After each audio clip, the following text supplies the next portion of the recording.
welcome to What the Heck's your source for Warhammer Underworlds and under 30 ways to win without ever setting foot in Atlanta.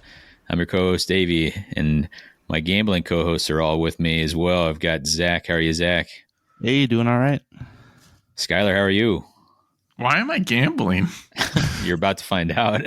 And Brian, how are you? It's not about the money. It's about making memories. Yeah. Doing good. This is the guy who's all gas, no brakes on pink slip games. So Let's go. For context, we're recording on the 27th of October. We are just over 1 week before I get on a plane and head to Atlanta with Phil in tow for providing coverage and Brian there to compete. So we're going to be seeing a number of you listeners there, and hopefully a lot of you will be watching some of the games played on our stream. Just like last year, they're going to be streamed live on YouTube, on the Mortal Realms YouTube channel, and they'll be available for watching afterwards. And if we really want to boost those listener numbers, I think we all agree that we got to somehow make sure that Diego gets on there again. Oh, yeah. It was amazing how excited people were for him. But our topic for this week, we have a little bit of a grab bag, a few things that we're going to hit on. But our main subject is we're going to talk about, we're going to use fantasy sports. So some of you may be familiar with the idea of fantasy football or fantasy baseball or whatever the sport of your choice, your region is. Basically, you're kind of predicting the winners. We're going to draft who we think, what warbands we think are going to do well. Zach's going to run us through that. We're going to set it up so you can play at home as well if you want. Doesn't actually have to be gambling or anything like that. It can just be for fun, see how many points you accumulate. Zach had this great idea. We thought it was fun instead of just doing a typical tier list thing. Yeah. So before we get to that, we have our usual segment of community shoutouts, and I kind of want to focus this whole one today on something that Spinnerite worked up and sent out, and this is so be linked in the show notes, but WHU Dice, so think of Warhammer Underworld's dice, WHUdice.com, and is a dice odds calculator. Now, the Austrians had a cool one, the Buddy, on theirs. This takes it a step forward. It's got a graphical interface that works nicely. I've not done this myself, but Spinnerite tells me that you can.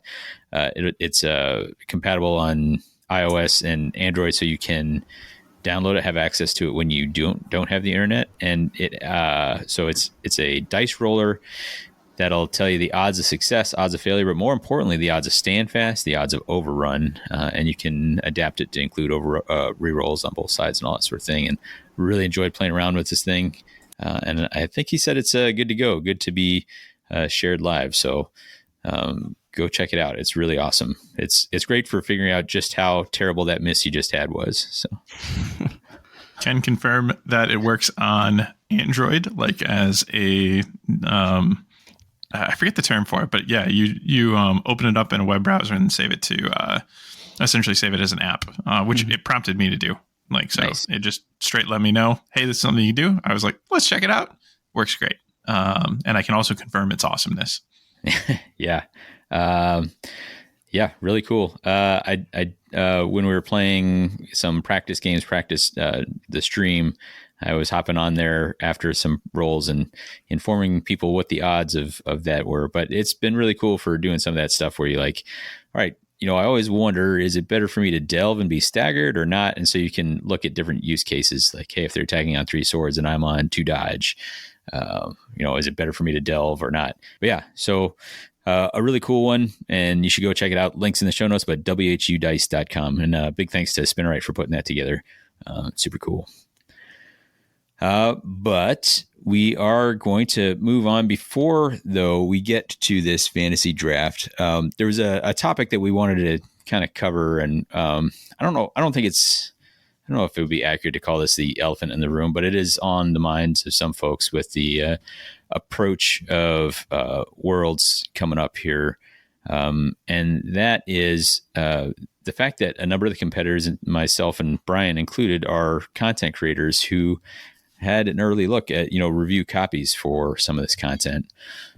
and what does that mean for sort of competitive integrity for the game. So we're just gonna just mention that we're kind of aware of it. We're not. It's. I think we can agree it's like not ideal, right? Like ordinarily, I would say, if it was, hey, there was 6 months before X event, or whatever, it happens with war bands here and there, but this is just such a huge number of extra war bands, and decks and, boards and all that sort of thing that, we're talking the difference between, like, I think somebody said, it's, 5 weeks and 2 weeks or something of prep. Like it's like an extra 150% prep time. And I think we acknowledge that, like, yeah, it's not great. That's not ideal. It's a complicated situation. We're not sure what the solution is, kind of talked about, like, do we just, what do we do personally to try to mitigate that? I will say, I suspect the Italians are still going to, absolutely destroy Brian and me if they get in there. But I'll send it around for some thoughts before I hog up too much of the mic here. Well, so I was going to say it's not only content creators that are getting the review copies, but the issue kind of extends to playtesters as well. And this is not just an issue for Underworlds, but the reason why we're talking about it is because we've now had 2 years in a row where the Underworlds content is fresh, if not happening and releasing concurrent with Worlds. So that's where in other game systems it'd be fine because there's still enough time for the general audience to get caught up. And we are just in the unfortunate circumstance that Underworlds has these new releases. Normally a great thing, nothing to complain about, but being so close to Worlds, looking for every sort of competitive advantage, people are concerned about that. And I think it's legitimate concern.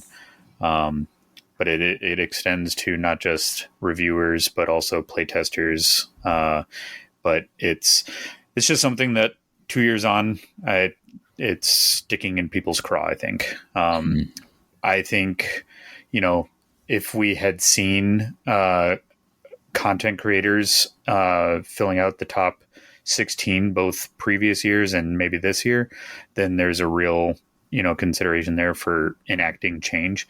But proven dedicated players like the Italians and many, at least not that I'm aware of in terms of early review access, a lot of the players who were in the top 16 last year weren't content creators as far as I can recall. It's certainly not the majority, so all things to consider, but I totally think it's a fair criticism. Yeah, and ordinarily I would point out, I think some folks underestimate a little bit of like how much work, so like I have work hours, like you got sleep hours, time for exercise and family and all that sort of thing. And there's this limited budget for hobby stuff and, podcasting, creating content, whatever it may be, blogging, whatever we're doing, that occupies that same space. So ordinarily I feel like it's almost a detractor because, like right now I'm sitting with you guys talking into a microphone instead of getting another practice game in, adding to my pitifully woeful number of practice games, maybe even getting to the point where I might choose a warband now that I'm about 24 hours away from having to lock something in. But that being said, that really doesn't hold a candle when when the proportionate amount of time is so disparate. And I think you said, like, if it was up to the events team, they wouldn't have it this way either. Like they're not happy about it. So no, as far as I'm aware, the decision making is like release schedule wise is up to GW marketing, and they have their own hierarchy of needs and when things get released, and it doesn't really take into account the competitive advantage because there's always an event around the corner that theoretically somebody's getting a competitive advantage from that preview. Like you were talking about the amount of times that we've had new content to work through and it has detracted us from practice. How many Adepticons did we have a deluge of stuff right before that totally tanked our preparation? I can think of at least 3 years. And now we're dealing with it right before Worlds. Yeah. Yeah. And I think it's also just the scale, it's, it didn't double the number of war bands, but was a huge chunk of extra new war bands and a reimagining. We'll talk about some of the most recent changes there before we get into that main. But we didn't want to pretend that wasn't an issue, that wasn't a problem, that we didn't think it was something. And I feel for the folks who are feeling hard done by. I feel like they're coming in a step behind. But to those folks, I will say you're probably going to beat me. But I look forward to getting some games in, and I'm sorry that that's a situation. Again, like we said, we don't really have a solution for it, but didn't want to pretend it wasn't there. I'll go one more time around, Scott. I don't know if we cut you off. Any thoughts on that? Yeah, I think I just wanted to add that it has a lot to do with that percentage you highlighted, right? And like how disproportionate it is this go around, especially. Like I think you hit it on the head where, if we're looking at, you said 6 months, but let's say, we're looking at, 2 months, and the content creators had it, 2-3 weeks earlier than that. Like the percentage of time they had, compared to the general public is so much lower. Mm-hmm. So, in this case, it's trailing over 100 or around, 150% of the time, that others had available to it. And that's just, time that even though, we put a lot of effort into, like what we're doing with the cast and everything beyond that behind the scenes, and that all takes time. It also means that this gets to sit in our heads and digest, during that time. Mm-hmm. I would hope personally, we don't have, a solution for this year, or even a perfect solution for the future. I would hope that, something like this, a particular game system, that ends up in this situation could see a different rules cutoff date. Mm-hmm. I wish that it could be hey, this year, this is too close, to the event for so many other reasons than just content creators got it a little earlier than everybody else. That's only one piece of the problem. But to not include that an update this close to an event that people competed in a completely different game state to get in for, they had to buy tickets in hotels, and you're kind of framing up your own expectations for what Worlds is going to be like, and then to throw such a big shakeup against that, you might not have the time, and you might feel hard done by having to play catch up and work in such a tight timeline. And that's not even addressing the fact that this year we have a number of misprints and things like that the community is working through the best they can. Yeah. Unless we got any more thoughts on that, we're gonna step into the main topic here, and that is what we're talking about there with Worlds coming up. And like we said in the intro, we're looking for an interesting way to talk about what we think will do well.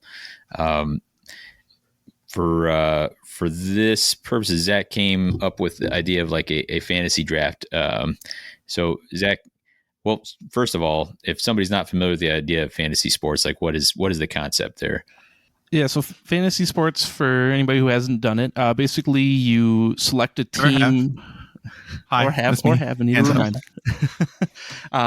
You select a team usually via a draft. There's other methods, but basically in a draft, everyone will get a certain number of selections to fill out their team, usually filling certain requirements. In fantasy football, it'll be you have to select a quarterback and a couple running backs and a couple receivers and so on. So basically just trying to fill out the best roster possible to earn points, usually based on how well players do. Sometimes there's little wrinkles, if X happens, you get a certain number of points. That isn't necessarily a good thing, but basically you're trying to draft the best possible team with certain limitations, and then you kind of fiddle with your lineups throughout the season. We're doing a little different here, obviously, with only going for one event, so there won't be any I'm drafting this guy to stash it away for later because some different week's going to be more beneficial than now. So it's just for us all one event. But yeah, you're just trying to draft the best thing possible and compete against your buddies. Makes sense. So when we're picking our selections, you're going to kind of talk through how that maps onto Underworlds here. we're going to be picking them with what we think is going to do well. We're going to have a chance to mostly pick warbands, but also some deck pairings. But we should keep in mind that we talked already about all the new stuff that dropped, with the arrival of Spitewood. Well, there's been even more new stuff in the sense that there's been some changes that we've just seen. And so we're going to be keeping those in mind. And I thought it'd be prudent for us to run over those real quick. Yeah. I think there's two amazingly big ones. I will inject that there is no more plot lock.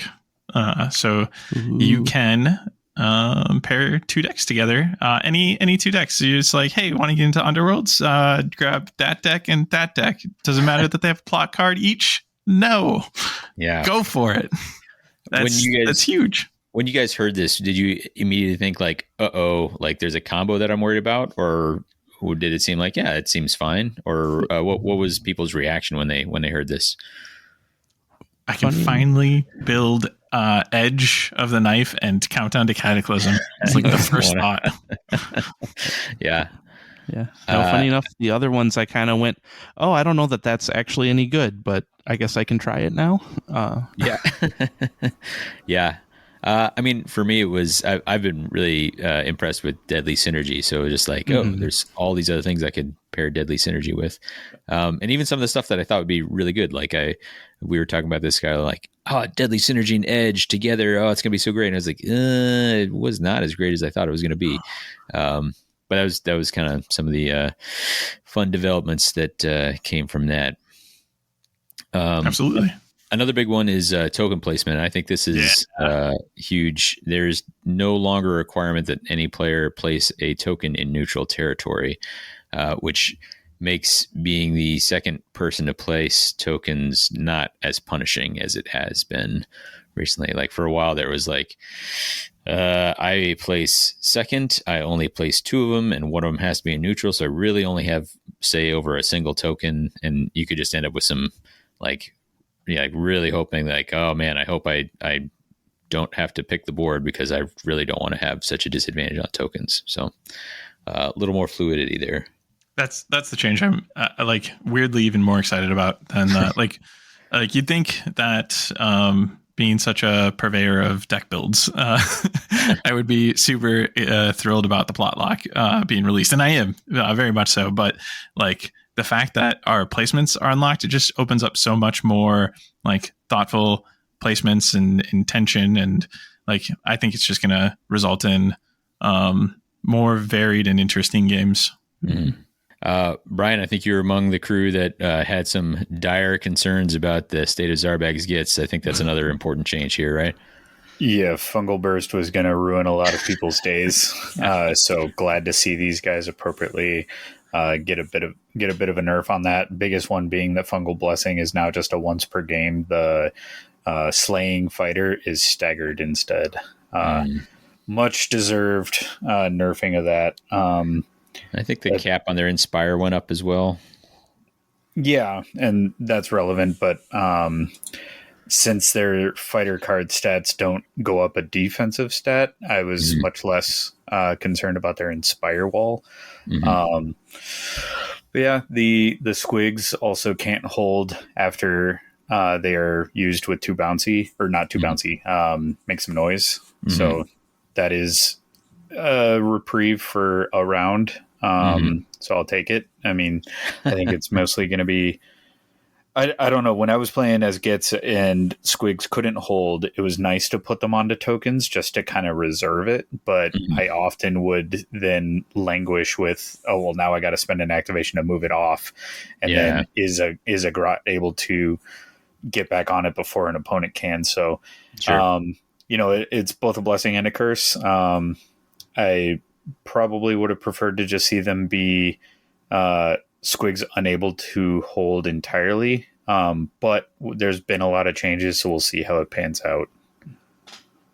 And last one, they're Exiled Dead. Zach, you want to cover what the changes there? Yeah, this one's for you, Wellner. We got only a single change, and I think it's only one sentence got added. And it just says, friendly conductive fighters cannot hold treasure tokens or delve.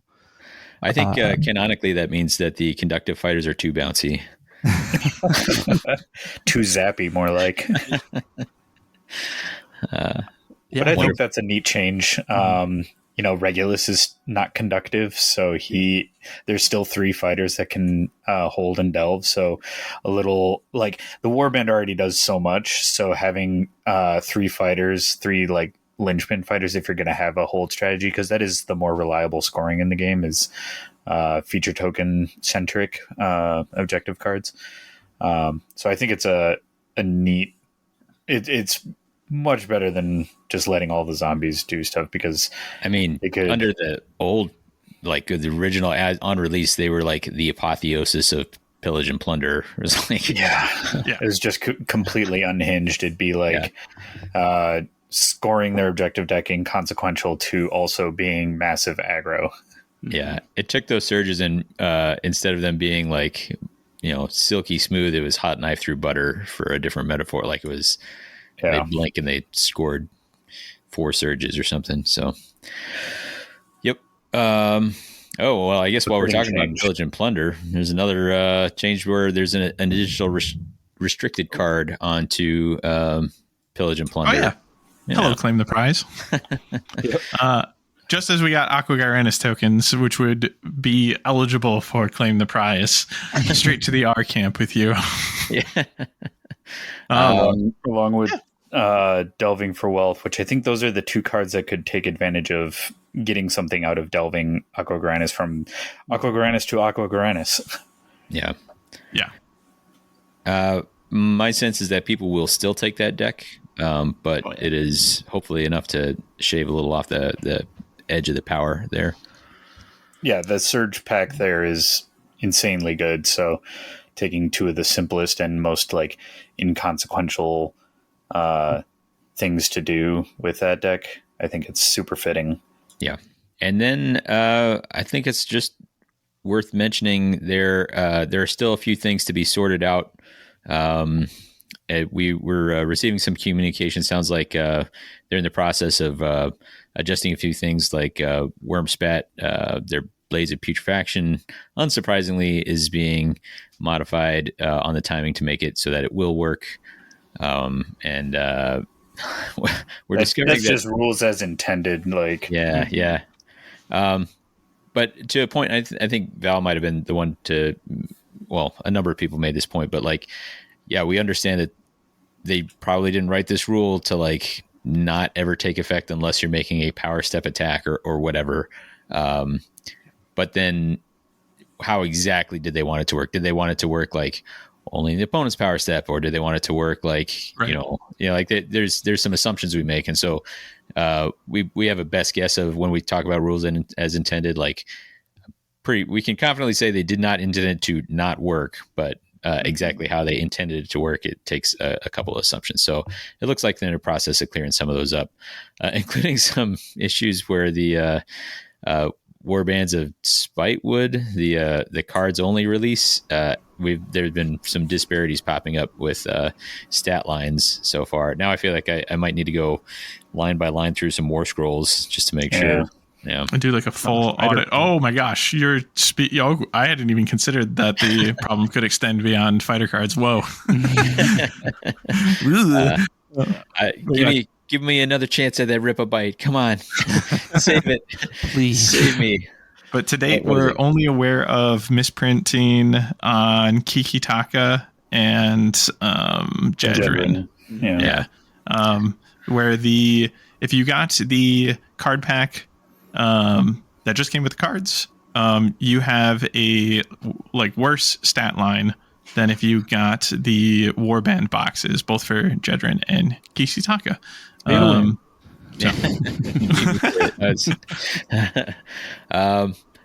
So with all that in mind, we're going to run this draft here, but Zach's going to tell us how to do it. And it is our intention that we have a copy of this set up, like the how-to. So if you wanted to run a similar thing with some friends, or want to do a solo version yourself and then compare how you do against us here, then we'll try to have that available on our blog, and you check that out. But Zach, how is this going to work? Yeah, so we're going to take turns drafting warbands and also one deck pairing. We decided it would be a good idea to go to about 20-ish warbands through, so there'll be 5 warbands each, and then plus one deck pairing will be 6 total rounds. So we're going to do it in a snake fashion. So what that'll look like is if you had, I guess there's 4 of us here. So if you go like person A, person B, person P, person C, person D, it'll just flip. So it'll go D, C, B, A in the second round. And then the third round will flip back to the original order of A, B, C, D. During the draft, we're going to each need to select one warband from each of the Grand Alliances. So we have to have 1 chaos, 1 death, 1 destruction, and 1 order. For those of you doing the math at home, that leaves 1 wild card that you can select out of any of the Grand Alliances. Then additionally, with the deck pairing, that can be selected during any round. So if you feel like there's one deck pairing that's way above anything else and you want to make sure you get that round 1, go for it. If you don't know what the winning deck pairing is going to be, wait for it till the end. Then the other thing to run down is how you score.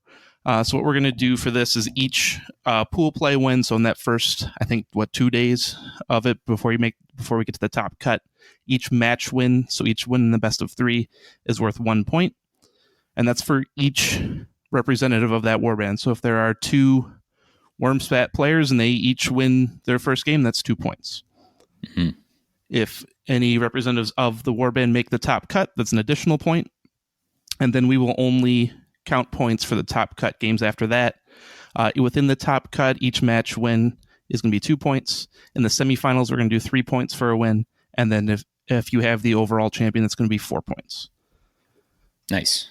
And then Nemesis pairing scoring, what we're going to do is if the winning deck has either side of your pairing, so if you take Pillage Cataclysm and the winner's playing Blazing Pillage, that's 3 points. If you get it exactly right, it's going to be 7 points. Okay. Got it. Anything else to know here? I don't think we have anything else we need to go through rules wise. When we post the rules for this for following along at home, I had a couple other optional scoring things that'll show up there. I had one I thought I was quite clever calling the Highlander rule. So you'll see that as it comes out. Okay. But things we're not using this time, but could if we want to do it in the future. Cool. All right.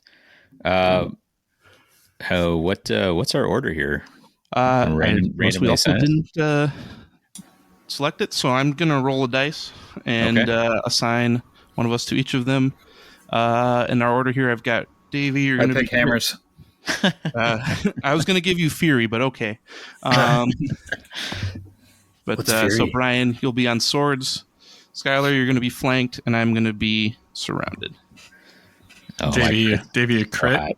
Yeah. Davy's crit. Yep. Davy's crit. That makes sense. Always have been. Preferential treatment. Always successful. Hey, it's me first. I got rolled to surrounded. Oh, the check it. Instant replay. I can send you a picture later. All right, next. Me again. Nope. Won't just... All the pictures. Skylar second. And then Brian and Davey rounding us out. All right. And so on our... There's my crit. Yeah, right. I didn't even roll it, so there you go. Let's see. So I have first pick. I kind of didn't want first pick. I wanted that warband turn. Do you think is going to go quick? Which Grand Alliance? Yeah, it's a tough call. This is so interesting. Yeah. So it's partially like, do I take the thing I think will win, or do I take the thing that'll be prevalent and do well? Yeah. I think I'm going to go prevalent and do fairly well and just take Grimwatch first. Oh, saucy. Going into death right away. Okay. Yep. I hear all the European people talk about how great Grimwatch is. And so I'm just going to ride their coattails to a victory. Okay. All right. Okay, and so we don't have to follow suit with Death Warband, right? You can take whatever you want. Okay. Yeah, I mean, Grimwatch. It's interesting, Grimwatch, because we heard a lot about them and Gitz being up there. Gitz took a bunch of blows from their kind of reimagining, got really awesome, and then maybe have come back down to earth. But Grimwatch have just been hanging out there, so they might just be might just be lurking, waiting to pounce, like while everyone's fussing about Gitz and Exile dead. So I think that's a cool choice. Yeah, I think they got a number of pairings they can run into it, including the new Deadly Synergy. I think you could maybe try a Hunting Ground pairing for them just to try and get those Inspires early. Yeah, sure. All right. Oof. All right. Well, here's a question. Like, as death dwindles, do I pick from, the next worthy death option, or do I jump somewhere else? And I think I wouldn't be me if I didn't take this moment to do a bit of elf lifting, and we're gonna say Elethane Soul Raid. Soul Raid, all for right. my order pick. If somebody took it before me, I would have picked Stalkers. So we'll see if somebody jumps on that. Oh, you would have had to stick with elves. You would have for sure gone with Siren Eyes Razors. That would be the next elf I'd pick. Oh really? Oh really? Yeah. All right. For the event. Yeah, I think Soul Raid, from what we've seen, like great stats, amazing abilities, and a lot of flexibility. Oh yeah, very good. Yeah, that's the thing. One that can go multiple ways with deck pairings too. You can pretty much do whatever you want with that War Scroll.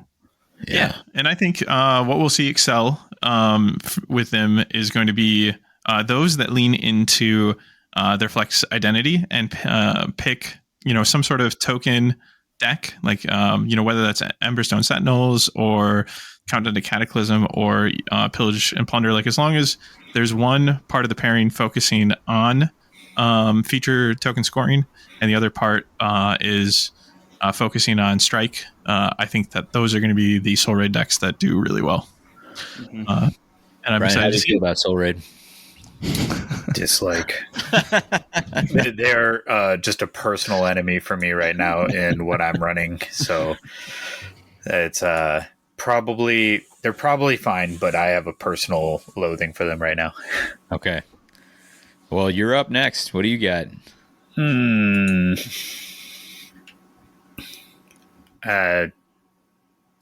trying to make sure I'm not thinking or missing another Grand Alliance pick, but yeah, I'll just go with Starblood. Okay. grab it straight. Yeah. Right. Brian's getting all the trauma out of his system right away here. Getting my current struggles out. I had a practice game with Emmett. I was posting up to these guys where I was trying to run Wormspat at him, and he scored like Iron Grasp and Supremacy in the first round and killed Golgotch and Inspired. I was like, oh my god, this is so bad. So yeah, They get I can see so much from their Inspire. Yeah, they do. It's like, from my perspective, it's new gets. Just the Inspire so quick and going up to 2 defense. And in their case, they're going up to, quite a few of them are going up to 2 blocks so quick.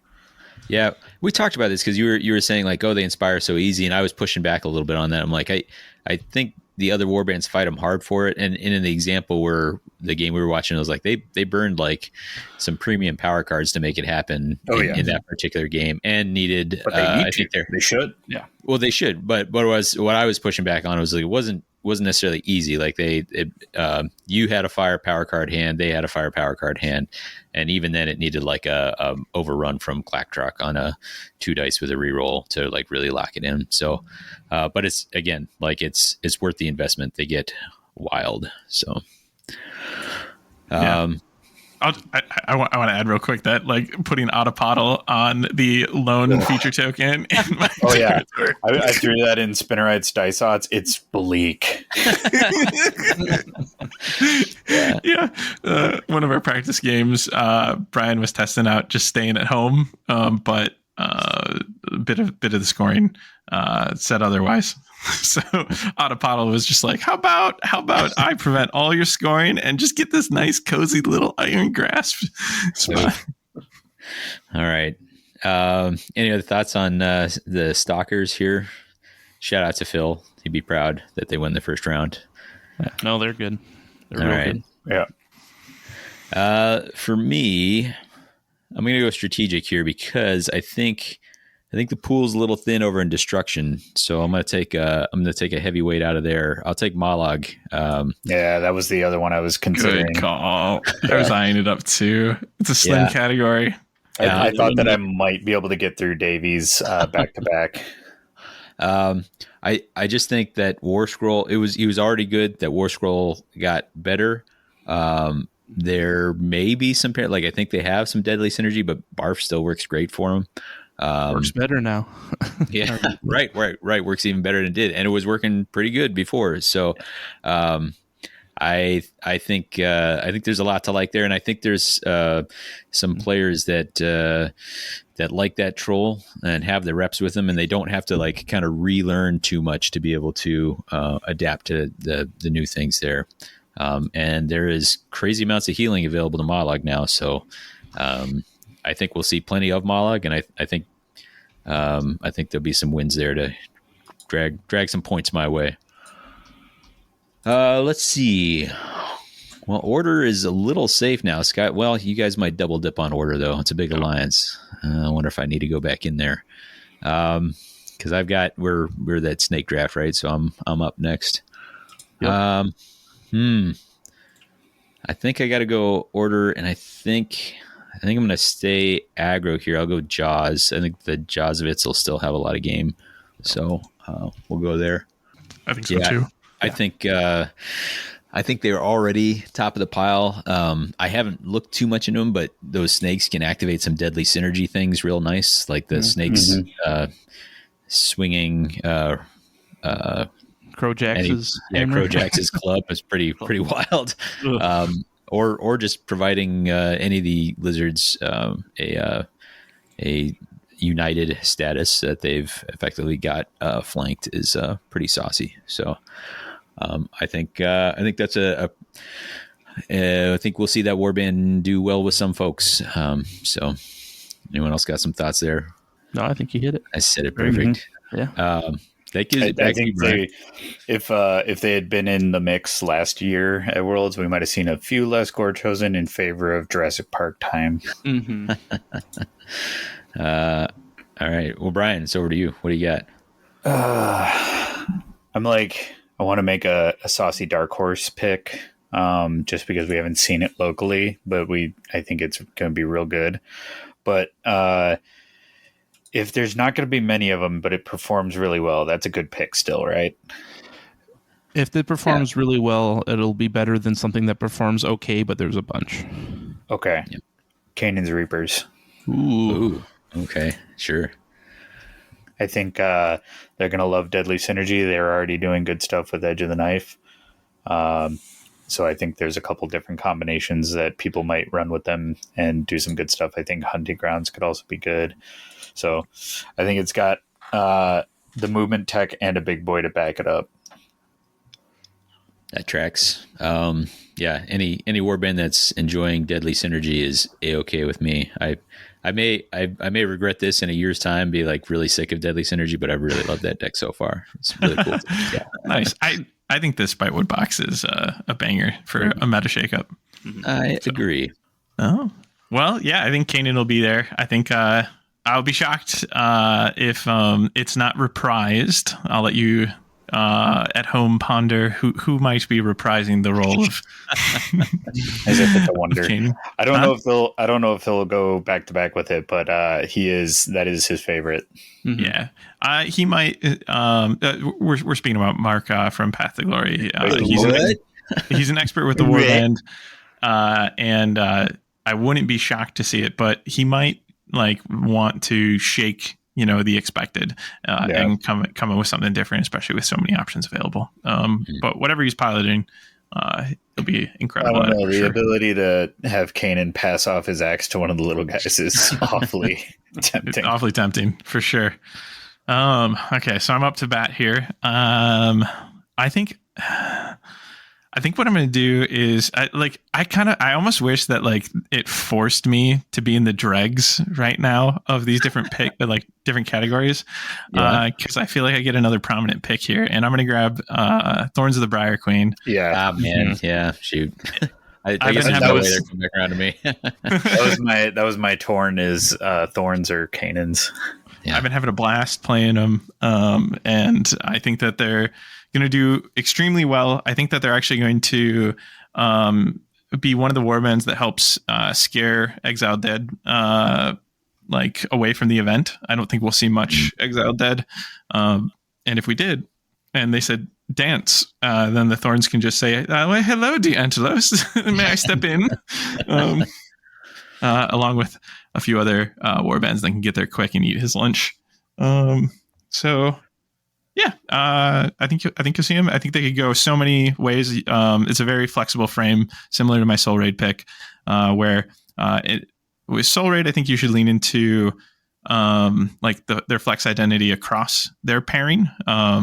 Here, I think you can actually like pick a focus area. Like I think you can go full aggro with them. I think you can go full hold with them. We're going to see all sorts of different decks on this warband. I think there'll be, I'm going to say at least 5 of them there. At least. Yeah. See that. So. Yeah, I agree, and I think I've found them to be incredibly fun so far. And somebody, I wish I could attribute this correctly, but somebody I was chatting with was just commenting on how, like, there's some warbands that are fun, some warbands that are strong.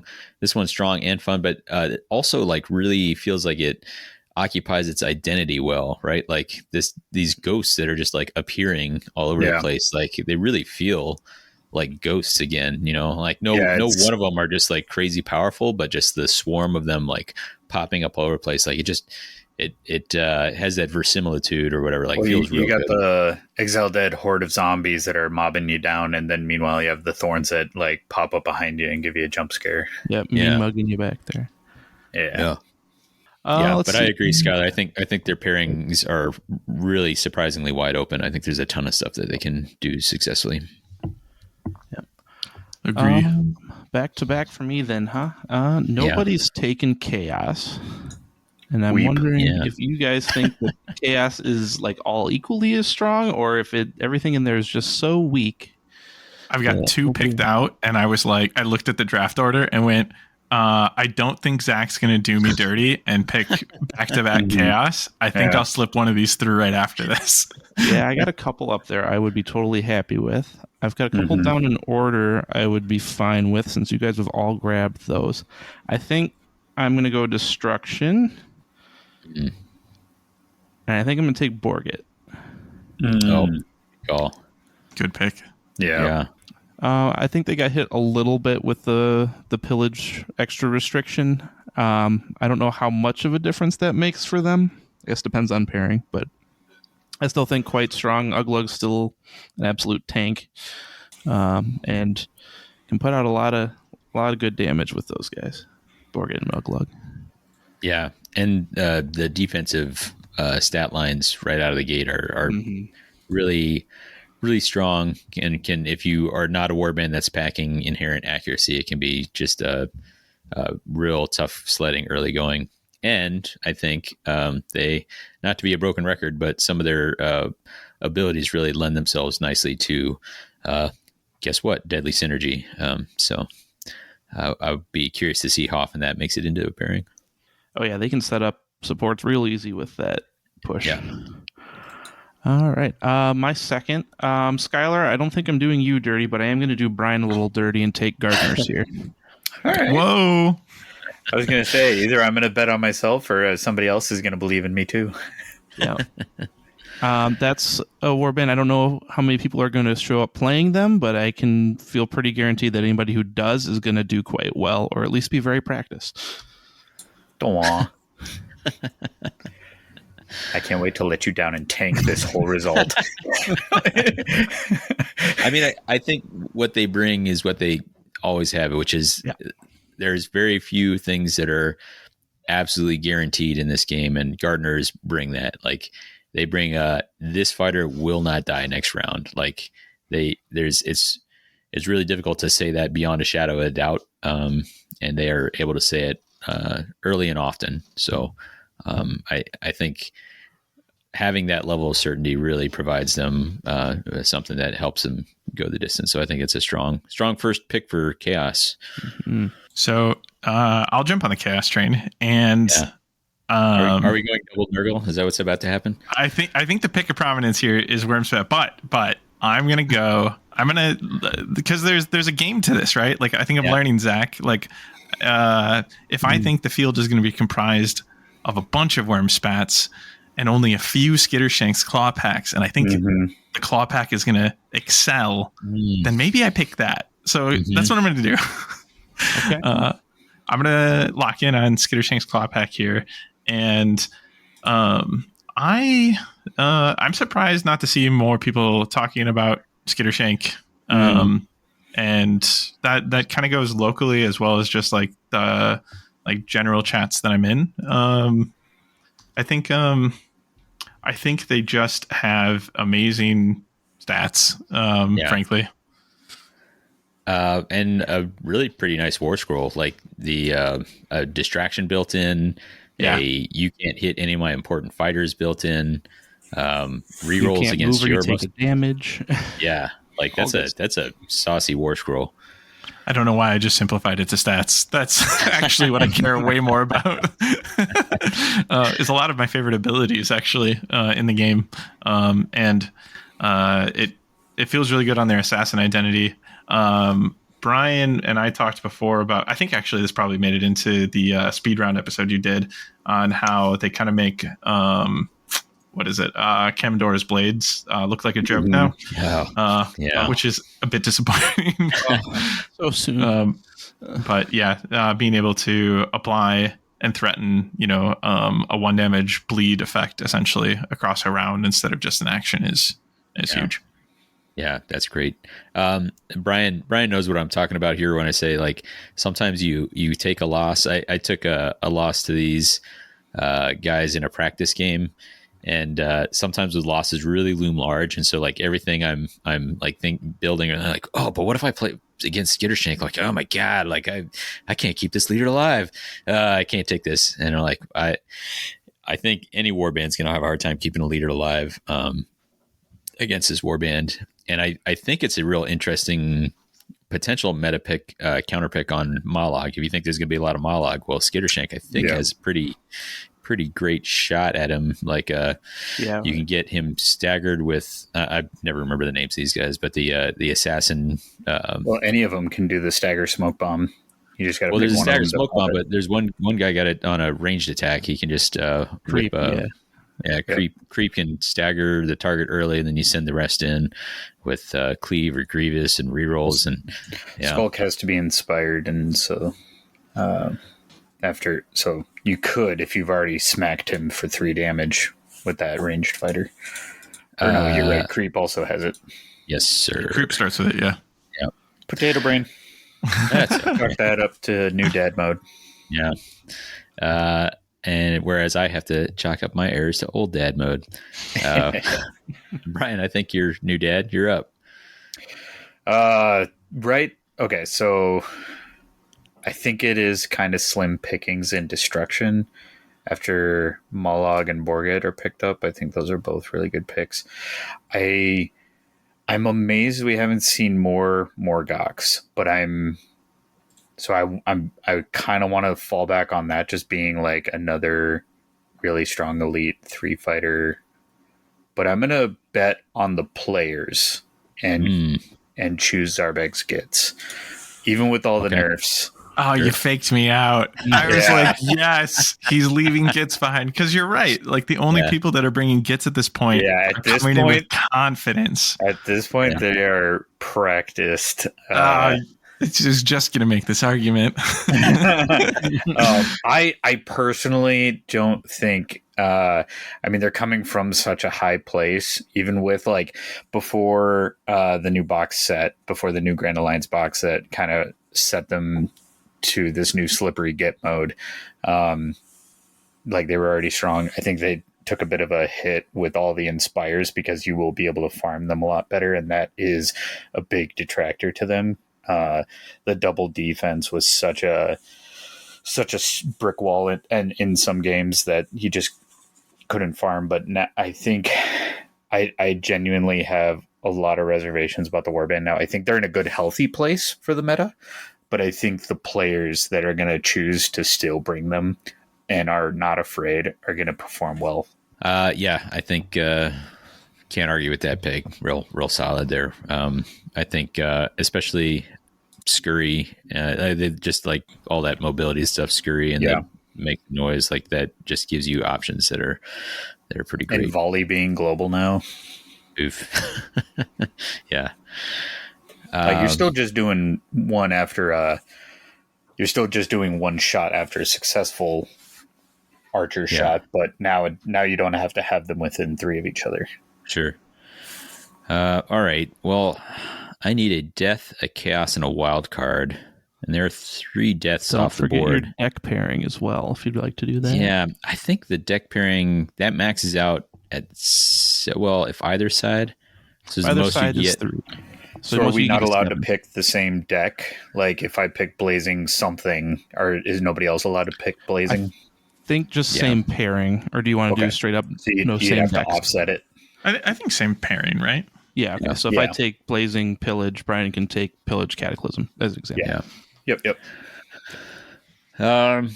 Let's see.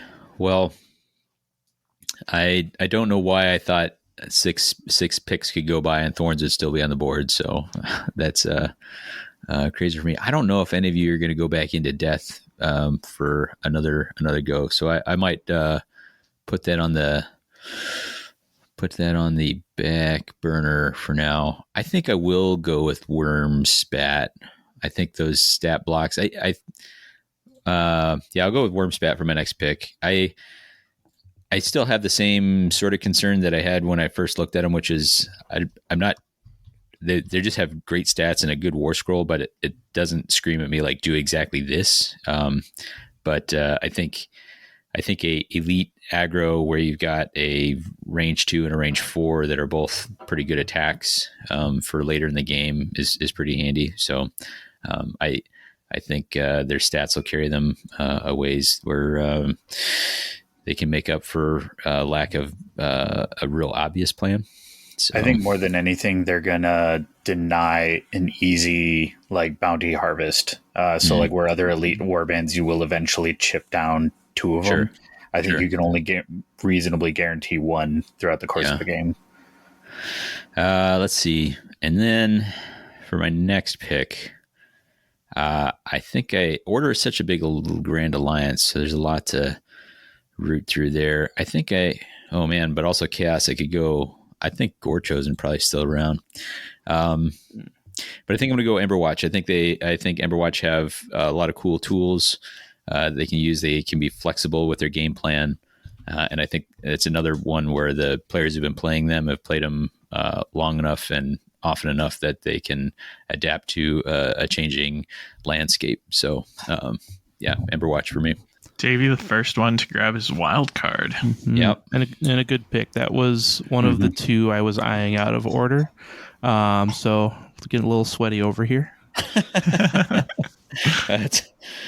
See if Brian or Skylar close it out. Yeah.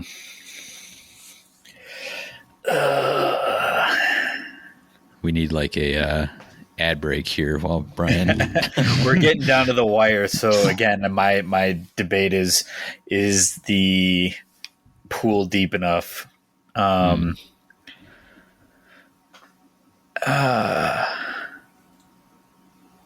Exile Dead. There it is. Ooh. Brian taking both of the recently nerfed warbands. Yeah. Apparently they weren't nerfed enough. You heard from Brian first. Also using his extra pick on death. Really blowing up my strategy of leaving death alone because nobody's going to double pick into there. Death continues to run deep in Underworlds and with talent, like with warbands. Yeah. I got to get in on Death before there's no more legal picks here. I'm going to be stuck with like a legacy warband. Here comes support. Sorry, go ahead. I think that's me then. Yeah. Okay. I didn't know if more words were being shared. Okay. Dun, dun, dun. I'm gonna go. I'm terrible at fantasy drafts, so none of my picks are actually like probably wise. Like I said, I just picked the 2 nerfed warbands. I have no idea how the scoring will turn out for this. I'm sure somebody's going to dominate and be like, "Well, you got to change that if we're doing it again. We can't give 4 points for the overall victory. Can't do that." But I have no idea. All right. All right. So if my pairing wins the event, then that's 7 points. So, okay. If either half of your pairing, I think, right? Either half wins, it's 3. If the full pairing wins, it's 7. So it's a little over doubly good to get it spot on. Yeah, if you nail it. In that case, let's go. It's weird. It's like, do you think that there's one pairing?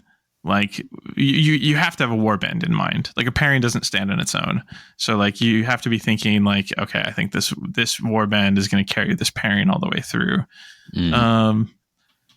And as tempted as I am to do like Reckless Fury with Emberstone Sentinels, because if I was going, that's what I would pick. That's really what I want to do.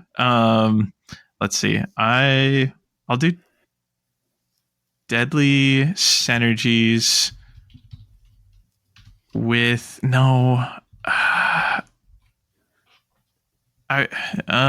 can't quit you, Pillage and Plunder and Rack and Ruin. That's what I'm doing. All right. Pillage and Plunder, Rack and Ruin. Sorry for the curveball. I think that's a good pick. I think there's a couple warbands that can run that and do pretty well with it.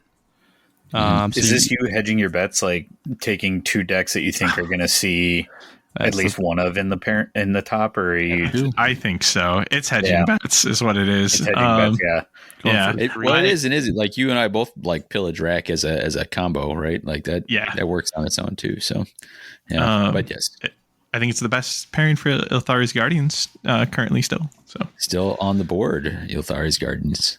They're not. I'm taking them. Really? Right now? That makes me happy. I think it's got to hit it on there. The Pillage Rack combo is really good for them. I enjoyed Emberstone with them as well. Just a warband, you can kind of do whatever you want. Got good stats, not so great. You need to go into aggro. Got just absolutely flexible abilities. Yeah, I think their toolkit is really, really good for taking on a varied meta like this as well. Mm-hmm. Like you can protect what you need and kind of gauge how that's going to go. You're up against hordes. You lean more into Scathale and make sure that he's alive with his accuracy and ensnare. Going into round 2, you're going up against something like the Soul Raid, and you got to take down Furain. Well, the more they take you down, the more likely you can one-shot her. Like there's and like that tool is there for any big boy warband. Like I just think they've got such a flexible toolkit that they're never out of the competitive picture. Yeah, I think that's a good pick, and I think it's surprising they went this deep into the draft. Yeah. Back to me again. I am entirely tempted to go back to Death here to grab my wild card. Oh my God. My favorite's still on the board. I'm just checking through everything else. All right, because I hit all of my requirements. Yeah, I'm going to take Headsman as my wild card. Boo, I say. Darn. That's not good for me. Okay. Nothing. I think they got at least one new deck that'll be good. I'm not 100% sure which one. I think it might secretly be Deadly Synergy. Being able to trigger that Cackling Court a lot easier will be helpful. Handing get a quick loner with that big sword. Yeah, Sharpener coming in with the big sword. I think they got some fun stuff to do here. Sharpener being able to support and give Grievous from one space away. Yeah. I hope many a headsman take Furain's head. They're the only one that can one-shot her. Yeah. Oof. Well, yeah, cool. I think there's still one niche pick in Death that would be really interesting. I think there's 2 that aren't too bad. I'm floating around Zandar's Gravebreakers because I haven't played them yet since the updates, and there's give and take. I don't know. I think that they're probably struggling right now. Oh yeah. I think hitting 2 pillage surges hurts. That's fair. The token placement change helps them immensely. They really needed that. But you're running your game plan out of 2 fighters for the most part. The rest is just draw tech support for the most part. So I think they're going to be a bit too fragile in this meta. So you're picking them. Oh, we're on my pick. No, I'm not. I thought I just broke in totally just steering him. No, I was just totally steering you. Hilarious. No, I think they were floating there as something to pick yet. I think what I'll do is I'll grab my wild card, and I think if you're bringing Sirenized Razors, you know what you're doing with them, and I'm excited to see what deck pairings you bring. So I'm rooting for you, Michael of the Staggerers. And Jake Bennington. If Squid doesn't bring Squid, like, come on. That's fair. Dude, he's been messaging, for a minute there, he was messaging me, it felt like, every other night with like a flip-flop of like, now I'm thinking about Sirenized Razors with Hunting Grounds, because like, I'll stand back and say, like, if you stay over there, I'm just going to laser you all day. And this and that, you know, but Sirenized Razors was definitely amongst the this and that. I would agree. I dabbled with them and this is before Spitewood, but I got in probably 5 or 6 games, and I think I won all but one of them. I mean, I had like a pretty tremendous win rate with them, and I was like, I kind of don't understand why this is working so well, but it is. And it was. I think some of it comes back down to the guarantees. I talked about it with the gardeners, and having that guaranteed, like, hey, as long as the positioning is there, this will do 1 damage. And the number of times that came up like huge was just like, it does not matter how much defensive tech you stacked on that guy. If I get this line, I will take that last wound off. And that's, I don't like that. There's a lot of value in guarantees, like we said before. So, I know we spent a little bit of time talking about Pure Rain, but like you bring a pairing that has a couple of pings in it already, then, you know, each ping against Furain is kind of like sinking like a 2 damage attack action into her, right? Yeah. And so if you can hit her with a couple pings and then Siren just, you know, finishes her off with a 1-2, like that's good action economy right there. And that's definitely something like we could see in the meta. Brian, I think it's over to you. Yeah, I think my favorite picks from Chaos have already been taken, but I think there's still a good one, but there's a lot more warbands to choose from. So I'm going to go with my deck pairing here, and I'm going to choose I'm going to hedge my bet. I'm going to go Pillage Synergy. Nah, I'm going to bet on myself. Pillage Emberstone. All right. Love it. Yeah. All right. Yeah, I mean, it's a cool combo. I've seen it tried with a number of different war bands. That's what I ran with Cunning Crew. So yeah, just see if enough has been taken off with Pillage, if that makes it a little too tough. But I think even the 1/2, I think there's going to be some people trying that Emberstone Hunting Grounds combo as a way to force engagement into the Hunting Ground scoring package and power cards. Yeah. I was tempted. I mean, I was all over the place. Yeah.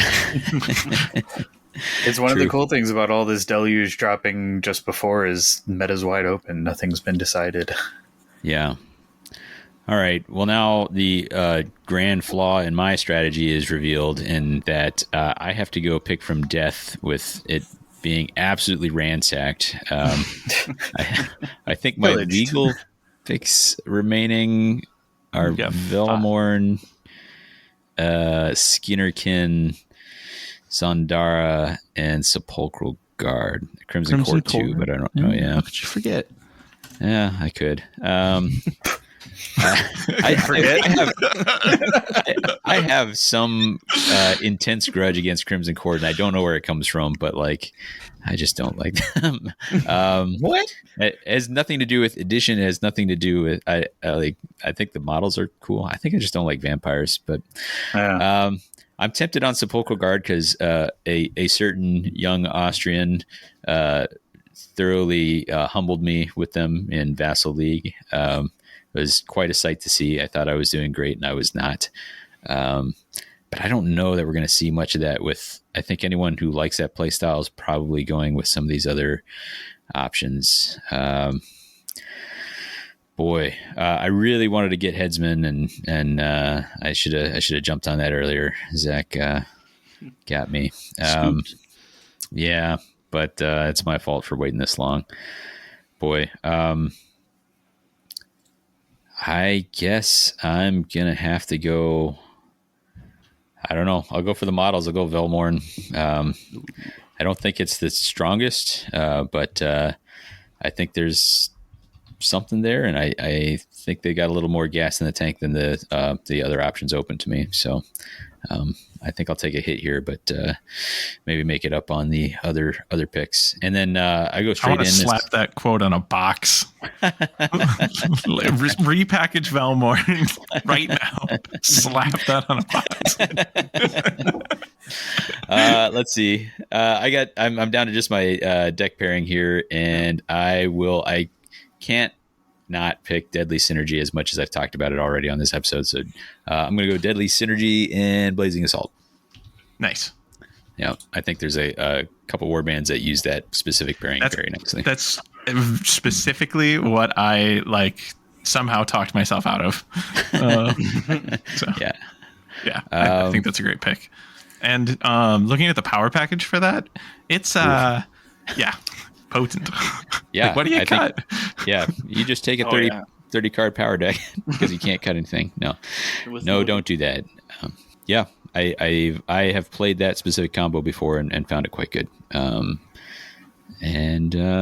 think we're on to Brian. Brian, you got your final pick here. Indeed. I need to pick a Chaos Warband now. You do. I haven't received it's always like Brian leaving Chaos for last, ignoring Chaos nonstop. Yeah, Brian hates Chaos. I feel guilty about this enough. Thank you. I feel guilty that I let it sit, but I was pleased to see somebody else pick Gardeners. But Wormspat were also my number two. At least they're going to be there, I think, quite prevalent. But I have my choice between two, and I think... Do it. Just pick Blood of the Bull already. We know how much you like them. Yeah, surprising. No, I'm going to go with Kagra's Ravagers. Oh, interesting. Oh, snap. Yeah. This one's for Alex and the Italians. Yeah. I think there's a lot to work with there still, now with the lack of the token requirement. I'd be curious to see if they try and run Hunting Ground Emberstone. Ooh. Interesting. Yeah, and because they're unlike the Starblood, I think they're inspired. They really only need 2 tokens, right? That's as long as they get 2 of them despoiled. So they have even less board states that are going to force them off into another territory. That's an interesting angle. That's a really good pick. I've been aware of how disproportionately hard I feel they were hit by the last placement rules. And so now literally that it's unplayable according to Wellner. So even though I won 75% of my games when I was playing them with the change. Yeah. While you were saying out loud, this is a bad pairing, this doesn't work, this shouldn't work. And everyone's like, well, Brian, you're winning by 7 glory. So I think I was just rubbing it in Wellner's face because he told me it was literally unplayable. I knew I was winning. I knew that I I was just happy to prove him wrong. I did not register that you were trolling Wellner. Oh, sorry. Well, we love you, Wellner. And yeah, I think it's a great pick. I think that the token placements have really opened them back up. And I hadn't even considered them with Hunting Grounds yet. I think because even if you get a Hunting Ground mirror match, like, and they don't get the token choices, like, they have some serious stats to go and invade, because they can inspire and just play solitaire round 1 to get the inspire, and that's the only thing. Like, Starblood can inspire after Power Step Wild, but Kagras has to wait until essentially the end of the first round. So they can just, with just 2 tokens, they can sit back, get their inspire, and then round 2 and 3, they're coming in and bashing face with their inspired stats. Yeah. All right. Well, I'm boxed into destruction here. And I'm still mad at myself for not picking Ilthari. Like, what was I doing? Thank God. I went deck pairing before Ilthari. I don't know. I didn't see it coming. Rather picked his kicker in like round 4. Yeah. Plays fantasy football. We'll get that. It hurts. I'll never forgive myself for that. But since I'm pulling still on the table. Well, I'm pulling from destruction now. Thank you very much. I'm going to go with the Cunning Crew. Oh, all right. Yeah. I've been playing them lately, and like right before the turnover into Spitewood. But I don't think that like anything I saw while I was playing them would suggest that they've fallen out of the picture because of the Spitewood meta. I think that they're really fun. I think they're totally solid. They like being able to play that 3-card Monty thing when you know, like, hey, like, this isn't going to work for you. Like, it's just mean. Again, we're going to go through the motions. Yeah. It's like, so I know what you just picked, and I just put 3 things down that aren't that. So this attack is not going as through as you think it should, even on the 5 dice that you've rolled. Like, they've got a really fun war scroll, and they can really lock into place if they want to play on feature tokens, which they definitely should be. But I could even see somebody, Davey and I were just talking about this, like manufacturing some sort of Deadly Synergies game with them as well. They don't have a war scroll that like fully backs that game plan, but they do have Pain in the Knee. So they're going to elevate a Deadly Synergies strategy up a bit from just flanked to flanked and surrounded if they're leveraging their minions. I don't know. I think that there's frankly a lot of untapped potential in this warband. Like, I'm surprised that we didn't really tune into this warband as a community until much later in Emberguard. I think it was kind of a identity crisis. They were very movement shenanigan before, and so people who loved them for that fell out, and then it had to be somebody rediscovering them, but they were it will not discovering their new identity to be fun. But when you have so many warbands released at the same time, like it was last year, there's a lot to explore. So it takes some time to find that. I think some of it was the War Scroll errata that they had a while back, kind of unlocking that top ability on their card, that's fair. making that a lot more usable. With respect to the Deadly Synergy, I think the big thing that does for them is it opens up, like they have some really, some of them have a lot to gain from their inspires, and that makes that much more possible. Like you don't have to work quite as hard to set up an attack that was supported. I think that's a good pick. Fascinating. Yeah. I wish I could say I'd logged that going into the pick. But yeah, you can, and like if you want to set up that inspire, you can do it from without the adjacent individual, right? Like you could. Yeah. Wow. You could have. I'm doubling down on this pick now. This is. Thank you for saving this for last for me, everybody. Shank is standing behind him and cheering for him, so that's I guess that just leaves Zach to wrap it all up.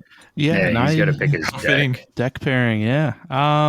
I think I'm going to lean into the new rules and select a double plot pairing. Ooh, all right. And I am going to go with Edge and Cataclysm. Hey, strong picks.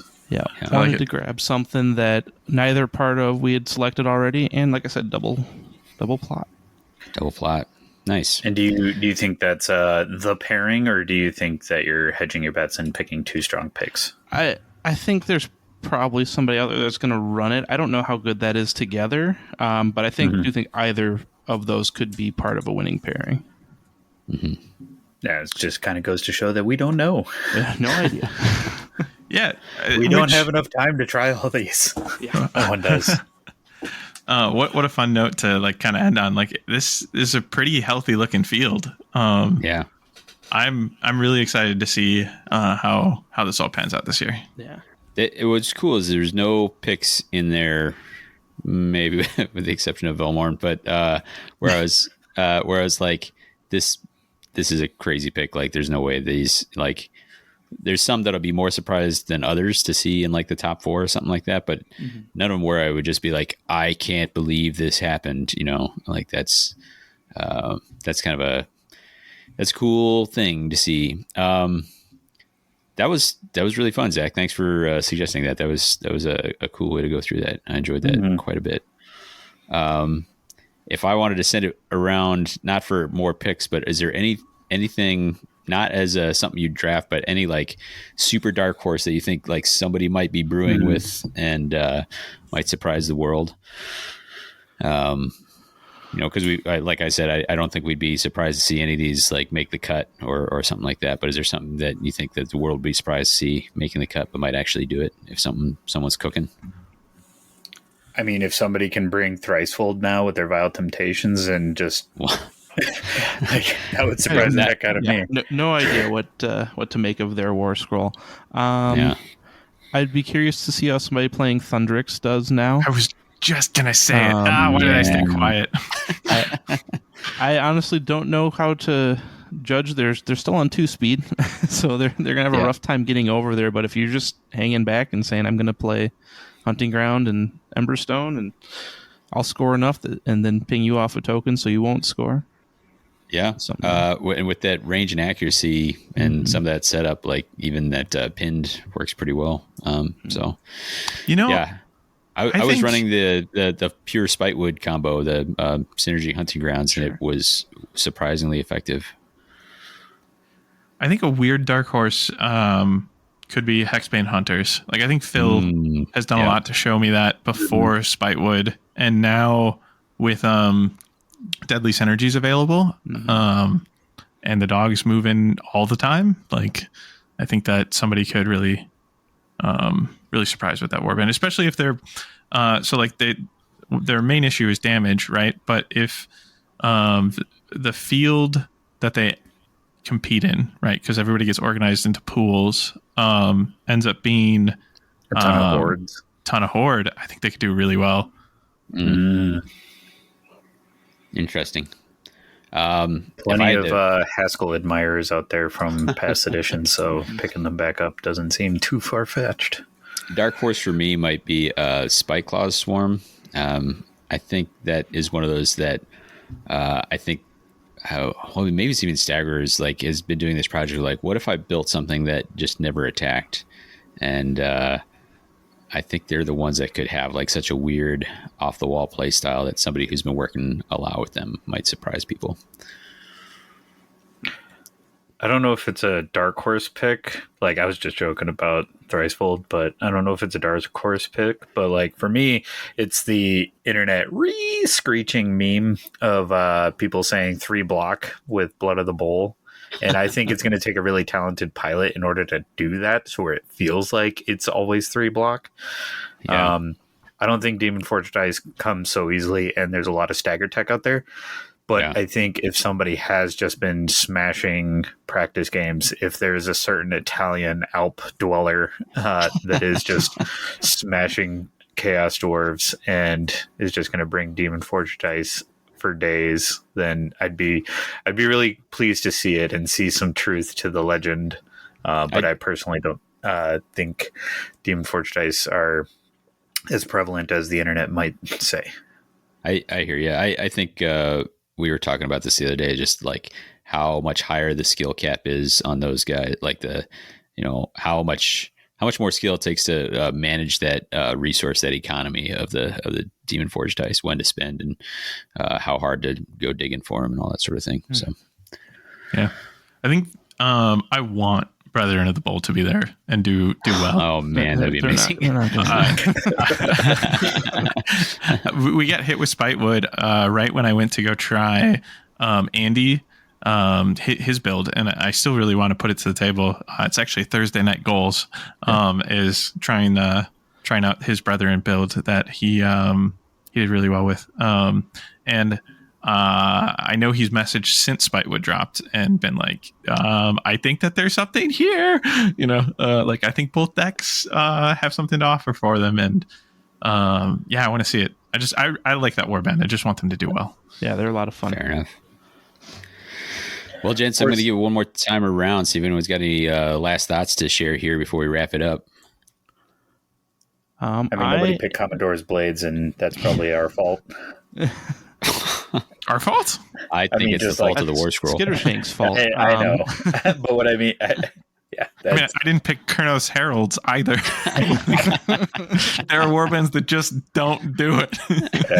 I'm a little surprised we didn't go for Morgok at all. That's the one still sitting here that I had higher rated. Yeah. Well, I thought for sure that we were going to see it last year, but Gorge wasn't just kind of won out. But I still think Morgok slapped just as hard. But I think Wormspat are kind of going to keep them down again, but I think there's plenty to work with there.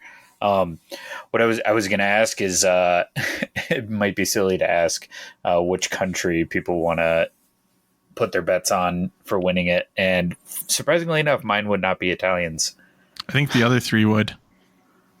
I know, and that's where it's not a really interesting question, just because they were so dominant last year. But I'm going to put my money on the Poles this year. Interesting. There's a lot of Polish players, and if they've been cooking in the Horde meta for all this time, and now there's suddenly so much Horde tech, I think the Poles might really bring. I'm going to give the people what they want and go Team Diego, Chile. That man is such a saint. I love it. Well, all right. you guys want to pick a country and then we'll wrap it up? Yeah, you guys are being humble over there. I'm going to pick the good old US of A. There it is. Okay. Well, then Skylar's back in geography class. I'll grab Italy. Coward. Fair enough. All right. Well, thanks for listening to us, folks. I hope you enjoyed it. I hope you had as much fun as we did with it. I hope you take the opportunity to do your own draft or play along and just and find another way to enjoy it. We'll be looking for you on the stream. We do want to say a big thanks to the folks who have already donated. There is a link in the show notes for donating to the Mortal Realms PayPal to help cover the costs of getting our stream team there. I realized as I was looking through these names, I'm like, I don't want to put people's names out into the world unless they want it there. But I don't really have handles to names necessarily. So I know that Sam has donated. I know that Val and Jake and Craig and Craig have all donated. And so a huge thank you to you guys specifically because I can identify you. But that's not to ignore the folks that I can't. So we're going to find a way to maybe try to marry those up. But whether you help us out in that way or whether you just help us out by coming and being part of the fun, Phil and Jared are really going to appreciate all that engagement. It was one of my favorite parts about that whole week last year was all the people coming in and commenting and being excited about the games and providing input and being part of the stream, because sometimes the stream would catch things that we didn't, I'd say, no, I think this or why, there would just be conversations going on there. It was just made it such a cool community event. I've talked to some of the Austrians and they've talked about maybe setting up like a watch party. So I imagine they'll be, playing and watching, and that would be super cool if that happens. I hope that works out for them. I have promised them to help take care of their young champion who's going to be there. So if he needs anything, we'll What the Hex has got his back if we can. And so come talk to us on the Discord. That's a great place to do that. Link's always in the show notes there. If you prefer, there's email. It's whatthehexcast@gmail.com. We are coming up. We will be at Worlds. It's going to be a real tight turnaround. We got to figure out what that's going to look like. It may be like a home team recording something in the meantime, but it might be too fast a turn to get you Worlds coverage between returning and getting it. But we'll see. We'll see what time permits. Do we count the stream as our episode? Never. No, we'll see. We've really tried to be faithful about the episode every 2 weeks. We're going to see if we can maintain that, but we'll be in communication with you guys about how that goes down. In the meantime, these guys knew they weren't going to get away with it without a flavor text quiz. This one, all I'll tell you is that it's in light of Worlds coming up. This is a quote that is unattributed. The wise warrior prefers to do battle in a place they know intimately. Lead by example. No, incorrect. Is this a Spitewood card?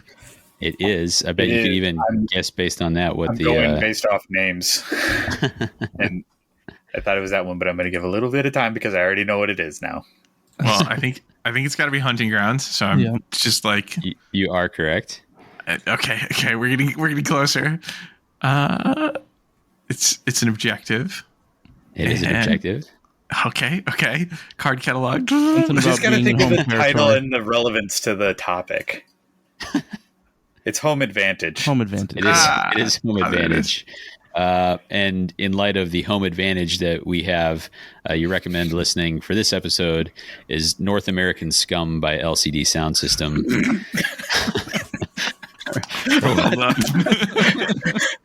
I feel added. Those Canadians. The gardeners. Yeah. For What the Hex, I've been Davey. I've been Skylar. I've been Brian. And I've been Zach.